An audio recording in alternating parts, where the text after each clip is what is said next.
to Inspired Coach Podcast and another one of our incredibly inspiring, as we certainly want the name to be, success stories.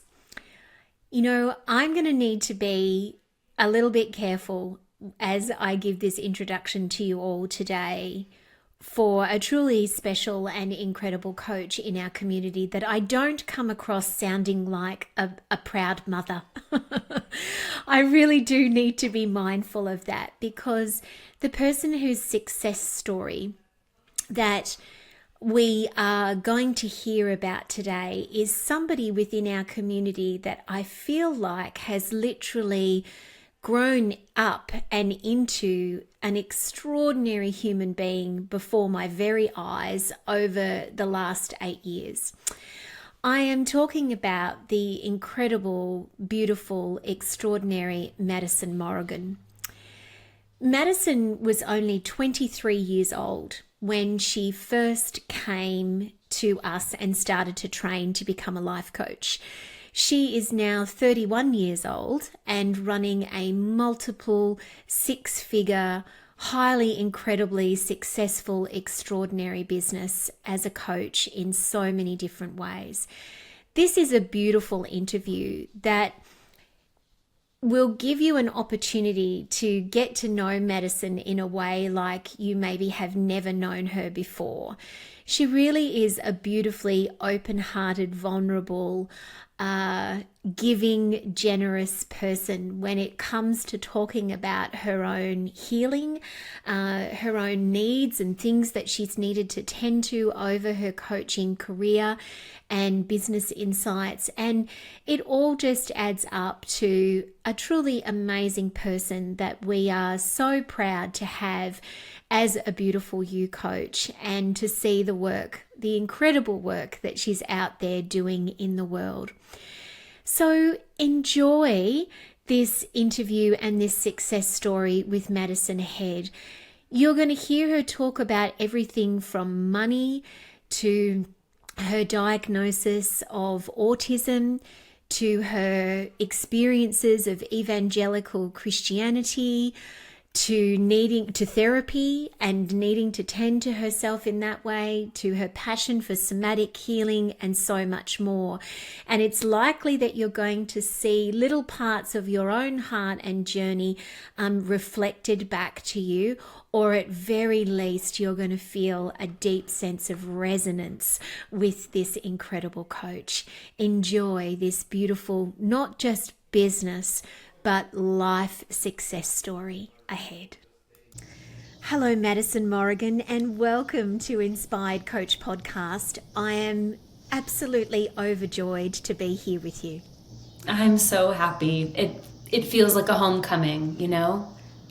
It does feel like a homecoming, because you and I have known one another for a very long time now. Mm-hmm. You have been beautiful you alumni. You took this course and became a part of this community, not right at our very, very beginning, but pretty close to it. And it's a beautiful trip down memory lane for me, because we were talking before we pressed record today. You are now 31 years old, and when you first trained with us, you were a mere 23. Mm-hmm. And I'd love to start there, actually. Tell us, what was the thing at that tender age that drew you into the world of life coaching? I feel so endeared thinking of her, that version of myself, because I'm like, who did she think she is in the best way? I'm like, oh my gosh, like she had a lot of gumption, that's for sure. I was fresh out of my undergrad, and at the time I was married, and my ex-husband, he wanted to go to college, and we really couldn't afford for both of us to go to college. I wanted to get my master's to be a sex therapist. That was kind of like the track I was on. And I decided to get a job and just kind of explore other options while he went to school. And right before I did that, I took a personal branding course during my, to get a credit hour to graduate. And I just became enamored with coaching. My undergrad actually was in interpersonal communication and psychology. So it was a lot of coaching already in that training. But I basically realized that you could support someone to discover who they were and help them be that in the world. And that felt really exciting to me. And I think blogging, we're making a comeback to blogging, but blogging was very big at the time. Yes. And I had found Rachel McDonald and Melissa Ambrosini, and was also just very into my own health journey. And so I was like following for a while, and it just aligned with what I thought I was going to do in the future, which was sex therapy. It aligned with my passion for this personal branding course I had taken. And it was through them that I discovered Beautiful You. I think maybe they were in the first intake or something. Yes. And I had no idea that there were any alternatives to therapy or helping people. I was like, if you want to help people, you have to be a therapist or you have to be a pastor. That was my context. And so coaching and online business was completely new for me. And I think I followed, distantly. I'm sure Instagram was a thing, but it wasn't a thing like it is today. I followed in the ways that I could back then. And I believe I had been in trauma therapy for 6 months, and I had been like, whenever I feel well in myself, I'm gonna do this. And at the time, my trauma therapist, he told me, I think that you need to stop coming. I actually don't think there's anything that I can help you with anymore, which I've continued trauma therapy, since him. But at the time I had reached his capacity, and I was like, this must be my sign. And I enrolled in the course the next day. Wow. Okay. Thank you so much for sharing all of that with us. And it's always so amazing for me to hear even just about how people find out about coaching first. And there's still so many people, of course, this is a little time ago now, but still so many people that don't actually even realize that it is an option for them. Yeah. And so when you look back on that time, because now you are just running this all these years later, incredibly thriving, successful, amazing business that you're doing full time, and it's got a lot of your heart and soul, and I know you put so much of yourself into it. Did you ever possibly think to yourself that this is where things could be for you, or is that what you wanted right from the start, or did you think, okay, this just feels like it could be the next best step?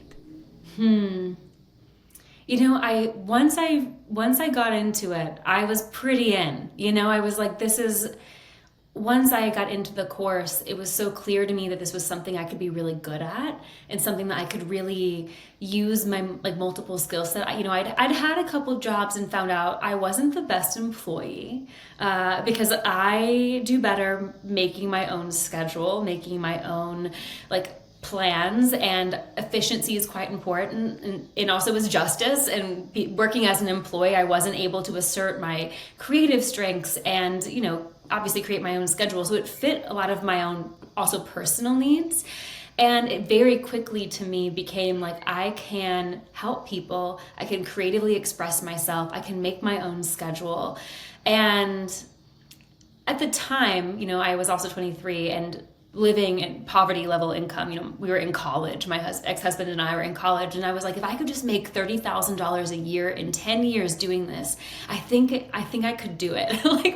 My bar was not that high, but I did, in terms of money, I had no concept of what could be possible.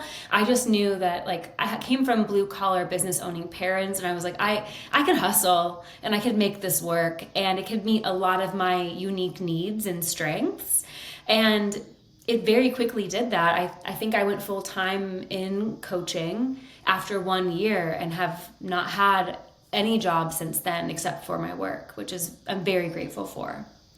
Well, you've also worked for it. You have just one of the things that I have seen you do over the many years that you have now been coaching is evolve and expand as the person that you are, let alone the types of coaching that you do. And there's lots of questions I want to ask you about that. But I'm actually fascinated to ask you, because I've never asked you this before in all the time that we've known us, and it's been it's sparked in me when you mentioned about coming from a blue collar upbringing and your ex-husband and you know, money being very tight and minimal. How has it been for you over the years that you have had your coaching business to slowly expand your capacity to be able to earn and receive money? Because I know that you're now running a very wonderfully abundant and financially successful business. Yeah, this is a great question because I was someone who grew my business quickly, but I didn't grow financially very quickly. And what I mean by that is, like, there's a lot of rhetoric now where you can make multiple six figures in a year just out of the gate. And I'm really thankful that that wasn't something that I was really subscribed to. I just wanted to make enough money to not have another job. Like, at the beginning, I think, you know, I was working 4 jobs plus coaching. And there was even a time where I had a clarity call with a woman, and then that evening was her waitress. And then the next morning, she happened to be at the other job I was working. And she was like, "How many jobs do you have?" And she did not hire me to be her coach. I was so humiliated. Like, I was just like, oh, I just felt unprofessional, but that was what I had to do. To me, that was professional because that's what I had to do to make ends meet. And I would say now I run a multiple 6-figure business, but money was not the primary goal for me. I think feeling autonomous was the primary goal, and then money came secondary. I am someone who's like also doesn't spend beyond my means, and I think that's been very helpful to not be like living beyond my means. I live in not a rural place, but I don't live in LA. I don't live in New York City. I always lived somewhere that the cost of living was low, so I could keep my expenses quite low and then keep investing in my work and investing in myself and investing in my skills. And I was also evangelical. When I met you, I was evangelical Christian. And I was used to putting aside 10% of my income to tithe. And so whenever I stopped going to church, and that's a whole, maybe different podcast episode, but maybe we did that on the Priestess podcast. I could circle back to that one. Yes. I just devoted that same 10% to my healing and my education. And so I always set aside that money to where I had money to invest back in myself. And I think that's how I really wasn't like working on my money mindset. It was over time, I became just more able to hold more responsibility, more, people. And I think if I had tried to expand sooner than I did and tried to scale sooner than I did, I don't know that I would have been able to hold it well. It actually was only in, I moved over that great 6-figure mark. I think it was 4 years into business when I finally did that. But of course I wasn't paying myself 6 figures. People don't really talk about that when they talk about a 6-figure business. It took a couple years later to then pay myself 6 figures. And then the business was making multiple 6 figures. So it's also been just such a journey in trust, because with launching an entrepreneur, the economy changes and we're responding to multiple things. It's not just your money mindset. I think I've been really cautious to say, like, if you just, get this money mindset right, then you'll be a millionaire. That's not been my way. I'll put it that way. And I actually don't think that it is most people's way. And if I can be so bold as to say, I actually don't think it's anyone's way, right? Yeah. If I'm being really, really frank, that is far too simplistic a notion for us to grasp onto in anything in life. That idea of fix this part of yourself or sort this part of yourself out and this will happen.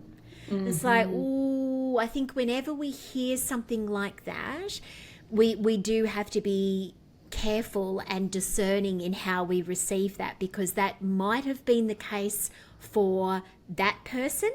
It does not necessarily mean it will be the case for you or for anybody else. Yeah. And so I just really appreciate your honesty and vulnerability and rawness in sharing that, Madison. And this is something that is so important to me within this coaching industry, because we know that there's a lot of smoke and mirrors out there. There's a lot of fancy veils that can cover up the actual reality, because sure, it's one thing to say that your business is earning a certain amount, but then what are the costs of that? What are the expenses of that? You know, what's the actual outlay? It doesn't necessarily mean that that then makes you rich or even abundant or even significantly out of debt. It can mean a lot of different things to a lot of different people.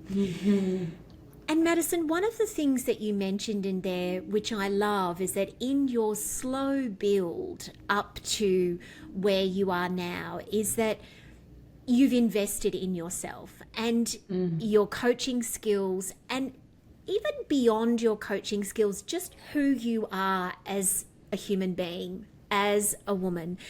And I'd love for you to talk with us more about that, about why you've considered that to be so not just important for you, but actually necessary for the space holding that you're now doing with such a diverse group of people. Thank you for naming that, because I also just think, like, gosh, growth might not be the right word, but expansion. I just feel like called to that path. And I'm very spiritually oriented, and that was since I was a child. And I kind of came to realize through this, almost 9-year journey now, that I love spirituality, I love growth, but there was a lot of just intergenerational and childhood trauma that was fueling things in myself and in my life that I didn't want to continue. I did not want to repeat. And I'm very grateful that I had the resources to actually get proper support with that. I've done it all. I've done EMDR, I've done somatic experiencing, I continually have a coach. I've done, business coaching, and I've found that, like, the more I invest, not just in my skills, I'm even in a training now, to better my skills with somatic experiencing work. I love to learn, but I also find not just investing in programs to learn more skills, of course that changes my life, but investing in the application of what that looks like to experience the healing myself. Because I think people can feel whenever you know what your own grief feels like, when you know what your own shame feels like. I think people can really sense, and this is at least my experience of people, like, whenever someone has touched their own pain, when they've touched their own shame, when they've touched their own fear, they don't have to try to manage or fix you. They can be with you in it and offer things that are, whenever they have the skills, of course, that are human.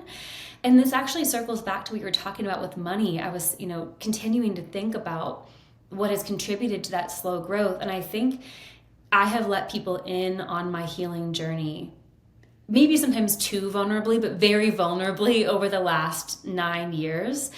And I think people have witnessed their own pain in my stories and in what I've shared.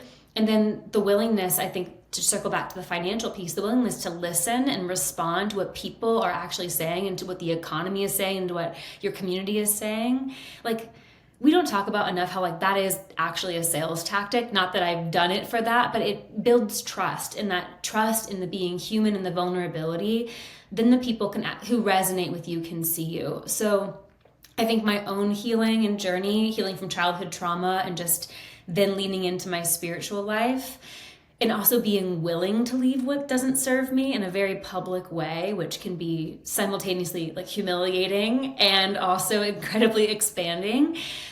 I think people witness their own humanity in it. And so along with the skills and all of the training, the willingness to be in your own process is what makes a really skilled practitioner to me, is like the both.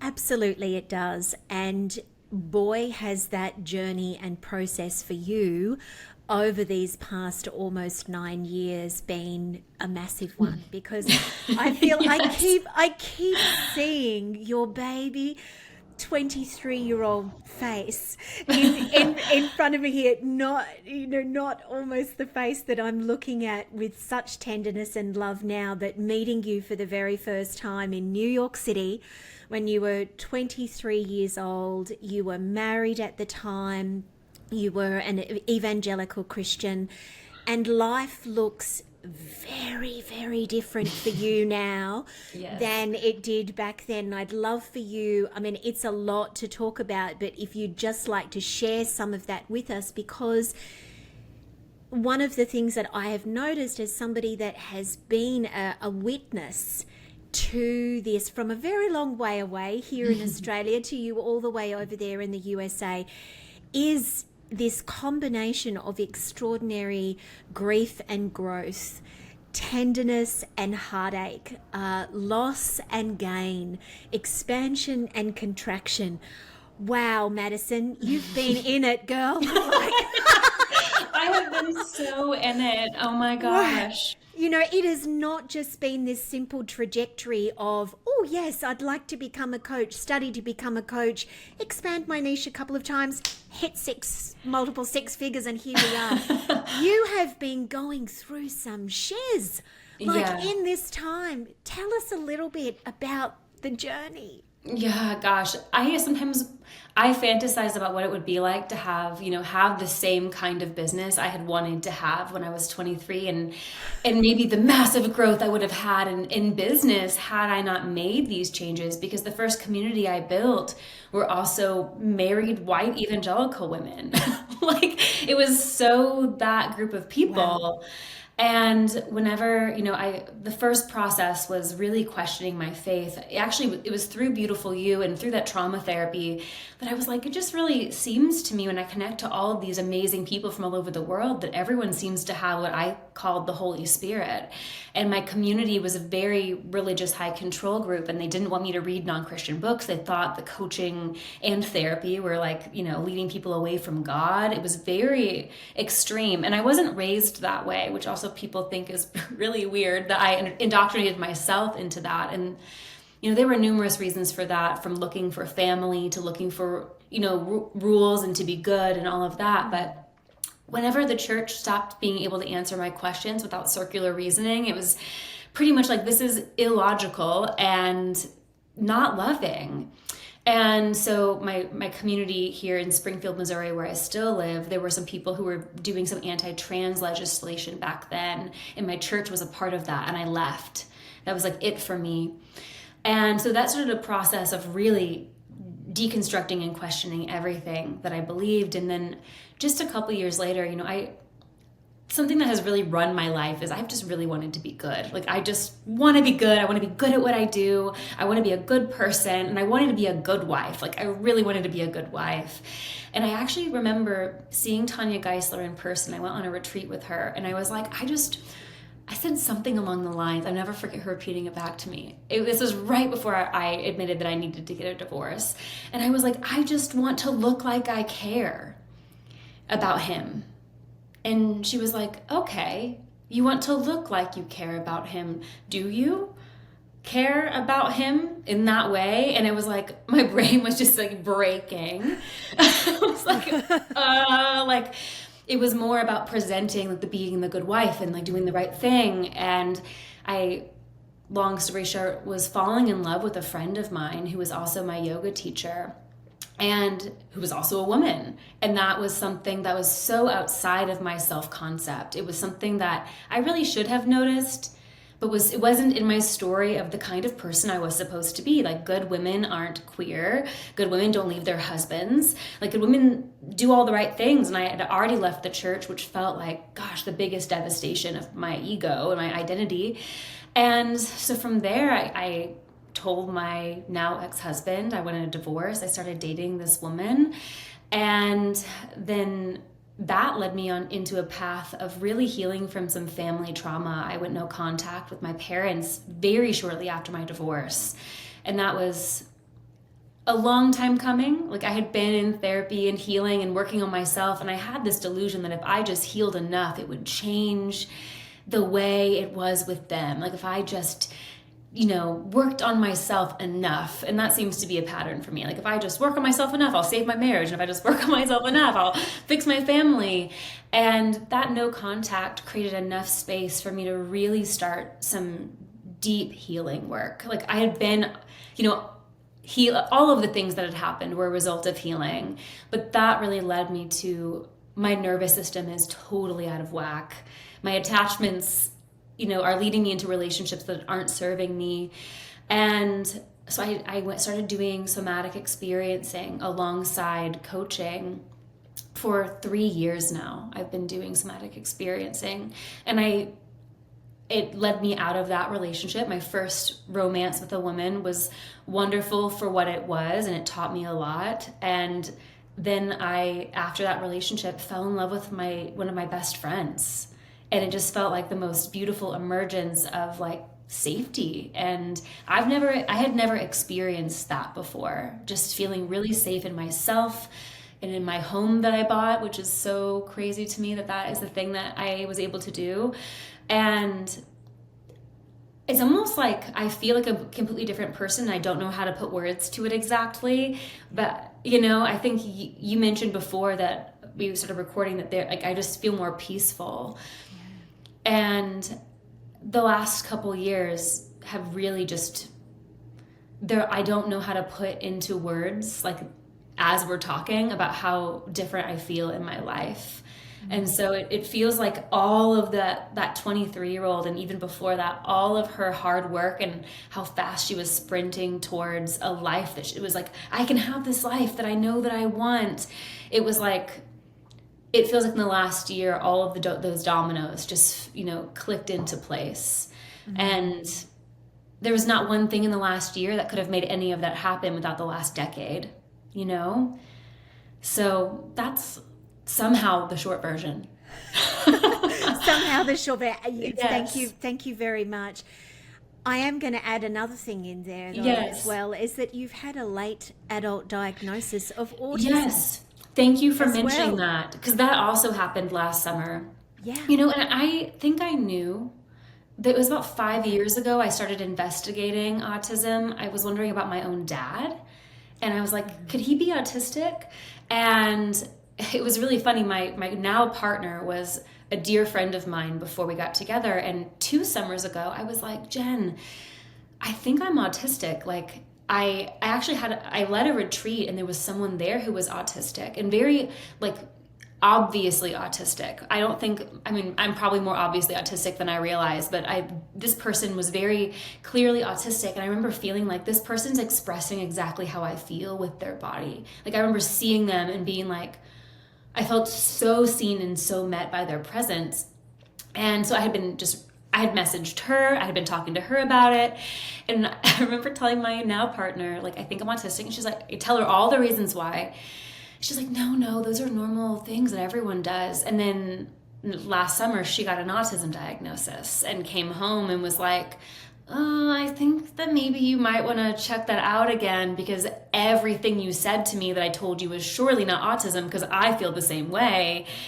I just got an autism diagnosis.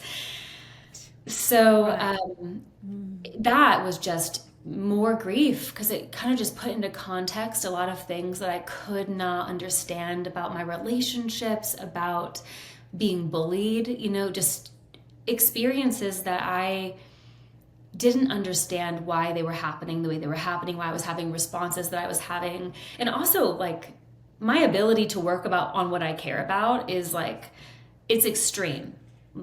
It's intense. And so finding that out, I was like, I felt this radical permission to stop trying to fix what was wrong with me. Like that need that I had mentioned of just like, oh, what's the thing that's wrong with me? And then I get a label for it, and the label is autism. And I was like, well, there's no fixing this. So there's just supporting myself to be who I am, which is funny because the whole time I've been coaching, the through line of my marketing has been nothing's wrong with you. That's right. And exactly. It's like, I went to my website that I had created before the autism diagnosis, and it's like, unmask your true self. I'm like, I've been saying the thing the whole time. Absolutely, you have. And I didn't have the label for it. And I have to say, I don't feel overly attached to the label, but I'm grateful, so grateful for the autistic community who are sharing their experiences so widely online, because it has helped me just meet my needs. Yeah, what you're describing is that you've had so many experiences now of resonance that you maybe didn't know you were having at the time, but also there was something telling you that that's what was happening. And yes, there is a through line there. And that's why I asked you to share with us, Madison, a little bit more about your personal journey, because for the entire time you have been coaching, there have been themes to your work of wholeness, sovereignty, authenticity, unmasking, being who you truly are in the world. And the thing that I think makes you so powerful at what it is that you do, which in turn makes you so successful at what it is that you do, is that you have allowed us, as much as has felt safe and genuine and right to you, to witness you going through those things yourself without even knowing so many things. I mean, if 23-year-old Madison could even see 31-year-old Madison, I'm quite sure she would say, talk to the hand. Like, no, that thank is you. not even possible. Like that, no, I don't think so. But that you have allowed us to see you in your own way and go on this journey with you, not to be masking that behind the scenes and like, oh, I've got it all worked out and this is all perfect and things like that. And it's just that authenticity and genuineness and uniqueness that I think is such a huge part of who you are and your success, which is amazing. Madison, tell us a little bit more as we're coming to the close. Where are you now in your amazing work? What is it that you're doing in your coaching business and your work right now that's lighting you up and bringing you joy? Well, first I just want to say I felt so emotional receiving that reflection. It means a lot, I'm like, I make a joke sometimes that I can't tell what I look like. And like, I even like pictures, I'm like, sometimes I just struggle being like, oh, that's me in the picture. And I feel like that's been a pain point for me throughout my life, not feeling mirrored. And so it feels very lovely to feel seen in that way by you. Even through, all these different iterations, that feels so sweet to find the through line. Yeah, my work right now, I feel so excited. I'm enrolled in a training called Alchemical Alignment this fall, and I feel really passionate about the bridge that alchemical alignment makes between spirituality and somatic experiencing. And I don't believe that I have any intention of doing work on trauma, because somatic experiencing can be very trauma emphasis. But what I've discovered is there has to be a bridge between the stories that we're reframing and the ability to integrate that into the body and into the energetic field. And so I'm really just so thrilled to expand my knowledge on that, and just to also just to learn about it for myself too, selfishly. And also last year I was so grateful to find an elder therapist shaman in my area who led a year-long shamanic training. Her name is Karen. She's 78, probably almost 79 now, and she's just been studying that medicine. And so my work has started to weave that in. But I would say the foundation of it is still quite the same. I have one-on-one clients, very, very small number of one-on-one clients. My heart is with groups. I just love facilitating group work and getting to watch the intimacy and belonging happen amongst people while they're, part of healing not feeling seen, for example, and part of healing not feeling sovereign and not feeling safe to be your full self in relationship is to do that inside of relationship. And so getting to facilitate, I have a program called Rising Sovereign, and it's very much about that group space and undergoing big transformations while being witnessed, not just by, a practitioner or a coach, but also by others experiencing similar things. And I have a business program called Serve It Up. And I find that it's a lot of people, coaches, therapists, chiropractors, designers, people who really want integrity-filled business, who've done it a lot of different ways, or who've hired people and are like, definitely not this, end up in that program. And it's really soulful. I mean, I feel like as much as I love business and love teaching about business, it really does all come back to who are you really, and are you being that person in your business, and are you aligning your business to your own needs and your own rhythms, and do you have systems that align, whether it's neurodivergence or whether it's just like the way that you be and your uniqueness. It helps entrepreneurs align to that. And then I have a membership program that's also a group-based coaching program called the Sacred Heart Sanctuary. And that's been my most recent passion project, because I want to step off the hamster wheel of like endlessly creating for the void of the internet, which I have done ad nauseum for the past 9 years, and devote that to a place where it could be a little more intimate, where there could be some more integration.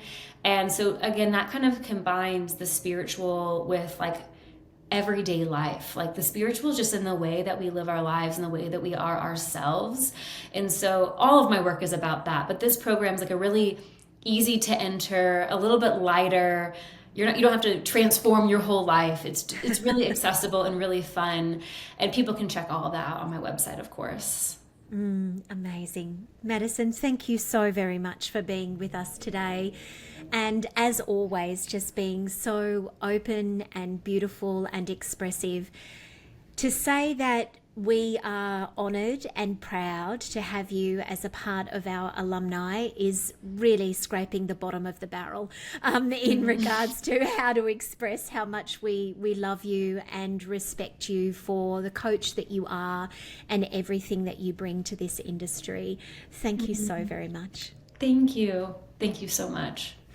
Everyone, if you would like to learn more about Madison's incredible work, all of her offerings, she's so fun to follow on Instagram. She's a fan of a great Spotify playlist. This is true. all the things, then please go to the podcast section of our website and you will find her episode there. Madison truly is an extraordinary success story, and just what a story in regards to the journey that we can all go on and sometimes must go on as human beings, while simultaneously also being able to be a magnificent space holder and build an incredible business at the same time. Thank you everyone for tuning in. We hope to see you for the next episode.